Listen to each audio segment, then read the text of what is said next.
പറഞ്ഞാൽ നമ്മുടെ കോൺക്രീറ്റിങ്ങിന്റെ സമയത്ത് കമ്പി കെട്ടുന്ന സമയത്ത് കമ്പി എന്ന് പറഞ്ഞാൽ അത് മുറിച്ചു കഴിഞ്ഞാൽ പിന്നെ അതിന്റെ അളവിനനുസരിച്ച് യഥാക്രമം മാനേജ് ചെയ്ത് മുറിച്ചിട്ടില്ലെങ്കിൽ ഒരുപാട് വേസ്റ്റേജ് വരും. 5 മീറ്റർ നീളമുള്ളിടത്ത് 1 മീറ്റർ നീളമുള്ള പീസ് കിട്ടിയിട്ട് നമുക്ക് കാര്യമല്ല. അപ്പം അത് കട്ട് ചെയ്യുമ്പോൾ അതിൽ വേസ്റ്റ് പോയി കഴിഞ്ഞാൽ ഒരുപാട് നഷ്ടം വരും നമുക്ക്.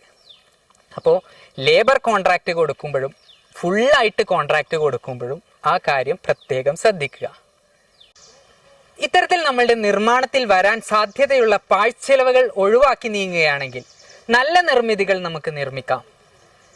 നിങ്ങളുടെ നിർമ്മാണത്തിനിടയിൽ അതല്ലെങ്കിൽ ഒരു പുതിയ നിർമ്മാണം തുടങ്ങാനിരിക്കുകയാണെങ്കിൽ ഞങ്ങളുടെ എഞ്ചിനീയറിംഗ് ടീം നിങ്ങളുടെ സൈറ്റിൽ വന്നുകൊണ്ട് നിങ്ങളുടെ കൺസ്ട്രക്ഷൻ എങ്ങനെ കോസ്റ്റ് എഫക്റ്റീവ് ആക്കാമെന്നും വരാൻ സാധ്യതയുള്ള പാഴ്ചെലവുകളെ എങ്ങനെ ഒഴിവാക്കാമെന്നും ഞങ്ങളുടെ എഞ്ചിനീയറിംഗ് ടീമിന് നിങ്ങളെ സഹായിക്കാനാവും.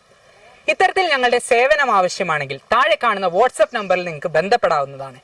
നല്ല നിർമ്മാണത്തിനും നല്ല നാളേക്കുമായി നമുക്ക് പ്രതീക്ഷിക്കാം. സ്നേഹത്തോടെ ജാസിമാനമങ്ങാടൻ.